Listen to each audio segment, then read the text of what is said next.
वज़ीर आज़म सैलाब से होने वाली तबाहकारियों का जायजा लेने गिलगित पहुंच गए। तर्जुमान जेबी हुकूमत फैजुल अफराक ने बताया है कि गिलगित पहुंचने पर वज़ीर आला गुलबर्ग खान और गवर्नर जेबी सैयद मेहदी शाह ने इनका इस्तकबाल किया। वज़ीर आज़म के हमरा वफाकी वज़ीर बराए मौसमियाती तब्दीली मुसद्दिक मलिक और दीगर भी गिलगित बल्तिस्तान पहुंचे हैं।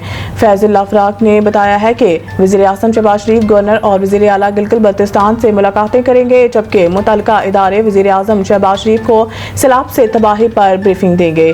तर्जुमान जेबी हुकूमत का कहना है कि वज़ीर आज़म शहबाज शरीफ सैलाब में जाँ बहक अफराद के लवाहिकीन में इमदादी चेक्स तकसीम करेंगे। याद रहे कि हालिया मानसून बारिशों ने गिलगित बल्तिस्तान के मुख्तलिफ इलाकों में शदीद तबाही मचाई है और बारिशों के बायस बड़े पैमाने पर जानी और माली नुकसान हुआ। जिला दियामेर, गिलगित और गजर में रेलों और लैंडस्लाइडिंग से बड़े पैमाने पर नुकसानात हुए। 21 जुलाई को शाहरा बाबूसर पर रेला कई सियाहों को बहा ले गया था। अब तक 10 से ज़ायद अफराद लापता हैं, जिनकी तलाश का काम जारी है।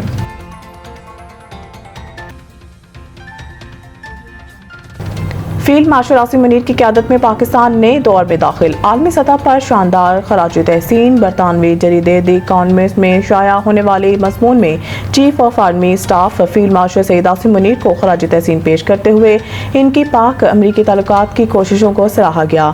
द इकॉनमिस्ट में शाया मज़मून के मुताबिक फील्ड मार्शल सैयद आसिम मुनीर अमरीकी ताल्लुकात को नई जहत दे रहे हैं। 18 जून को ट्रंप से व्हाइट हाउस में इनकी निजी मुलाकात खित्ते में सफारती तब्दीली का आगाज थी। वाजिया रहे कि हालिया दिनों में अमरीकी सदर डोनाल्ड ट्रंप ने भारत को मुर्दा मुआशियत करार देकर 25% टैरिफ आयद किया है। द इकॉनमिस्ट के मुताबिक अमेरिका की जानिब से पाकिस्तान से तजारती मुआहदे का ऐलान करते हुए सिर्फ 19% टैरिफ आयद किया। अमेरिका पाकिस्तान से तजारत, असला और इंसदाद दहशतगर्दी ताउन की बहाली पर काम कर रहा है। ये जनूबी एशिया, चीन और मशरिक वस्ता में अमरीकी पॉलिसी में बड़ी तब्दीली का इशारा है। द इकॉनमिस्ट में शाया मज़मून के मुताबिक अमरीकी अहदेदार ने पाकिस्तान की दाइश के खिलाफ कार्रवाइयों का एतराफ़ किया। अमेरिका पाकिस्तान को बख्तरबंद गाड़ियां, नाइट विजन आलात देने पर गौर कर रहा है। अमरीकी पॉलिसी साज भारत के तकरीबी सरगर्मियों का जायजा ले रहे हैं। दोबारा हज और उम्र की बलाई हद की पाबंदी खत्म। हज वाजिबात की वसूली का आगाज आज से होगा। वजारत मज़हबी अमूर के मुताबिक ख्वाहिशमंद अफराद नामजद बैंकों और ऑनलाइन पोर्टल के जरिए हज दरख्वास्तें जमा करवा सकते हैं। पहले आए पहले पाए की बुनियाद पर रजिस्टर अफराद से पहली किस्त आज से 9 अगस्त वसूल की जाएगी। नशिस्तें दस्तियाब होने पर 11 से 16 अगस्त नए आज़मीन हज भी अप्लाई कर सकेंगे, जबकि नशिस्तें मुकम्मल होते ही हज वाजिबात की वसूली रोक दी जाएगी। वजारत मज़हबी अमूर के मुताबिक हज पैकेज 2026 11.5 से 12.5 लाख के दरमियान होगा। दूसरी जानिब दूसरी किस्त 1 नवंबर से वसूल की जाएगी। दोबारा हज करने और उम्र की बलाई हद की पाबंदी खत्म कर दी गई है। तहरीक इंसाफ ने इस्लामाबाद में एहतजाज और जलसा मंसूख कर दिया। खैबर पख्तूनख्वा में मेले ठेले जैसे एहतजाज के सिवा किसी जगह शोर शराबे का इम्कान नहीं है, क्योंकि PTI ने अगस्त के हवाले से अपनी हिकमत अमली तब्दील कर ली है। पाकिस्तान तहरीक इंसाफ की जानिब से 5 अगस्त के एहतजाज में उम्मीदें ख़त्म होने के बाद 14 अगस्त तक तस्दीक की बात की जा रही है। PTI की तहरीक का असल मकसद बानी तहरीक की रिहाई है। इसका नाम नहाद बहाली जमहूरियत से कोई लेना देना नहीं है। कौमी असम्बली से कायद हज़ब इख्तिलाफ सुन्नी इत्तेहाद कौंसिल का चेयरमैन पार्लिमानी पार्टी के सरबराह और कई सरकर्दा अरकान को पुलिस ढूंढ रही है। वो पार्लियामेंट के करीब फटकने की जुर्रत नहीं कर पाएंगे। तहरीक इंसाफ की जानिब से हंगामे, एहतजाज और मुज़ाहमत के बुलंद बांग नारों के दरमियान कौमी असम्बली का इजलास पार्लियामेंट हाउस में शुरू होगा, तो इस अमर का इम्कान है कि पहले दिन की कार्रवाई में कोई शोर शराबा नहीं होगा। ये कौमी असम्बली का 18वां इजलास है, जिसके इफ्तिताही दिन के लिए कौमी असम्बली के सेक्रेटरी जनरल सैयद ताहिर हुसैन ने 32 निकात पर मुश्तमिल तफसीली एजेंडा जारी कर दिया।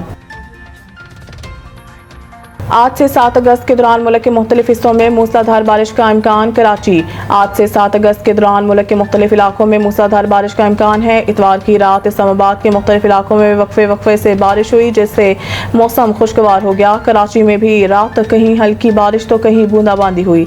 महकमा मौसमियात के मुताबिक आज से 7 अगस्त के दौरान इस्लामाबाद, पंजाब, खैबर पख्तूनख्वा, कश्मीर और गिलगित बल्तिस्तान के बास मुकामात पर मूसलाधार बारिश हो सकती है। 6 अगस्त को बलोचिस्तान में तेज़ बारिशें मुतवक्के हैं। इसके अलावा सिंध के साहली इलाकों में मतलब जुज़वी आबर आलूद रहने के अलावा हल्की बारिश या बूंदाबांदी का इम्कान है। दूसरी जानिब रावल डैम के स्पेलवेज खोल दिए गए। दरियाए सिंध में कालाबाग, टोंसा, गुड्डू और सखर बैराज पर बदस्तूर निचले दर्जे का सैलाब बरकरार है।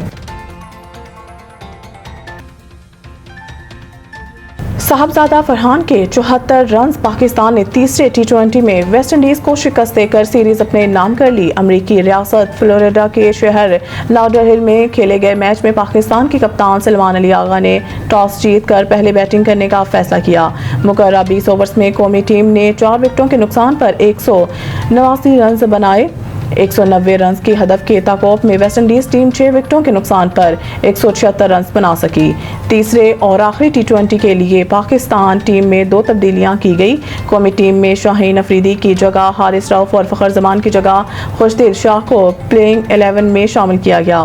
पाकिस्तान ने साइम अयूब और साहबजादा फरहान की शानदार निसफ सेंचुरियों की बदौलत मुकर्रर 20 ओवर्स में 4 विकेटों के नुकसान पर 189 रन बनाए।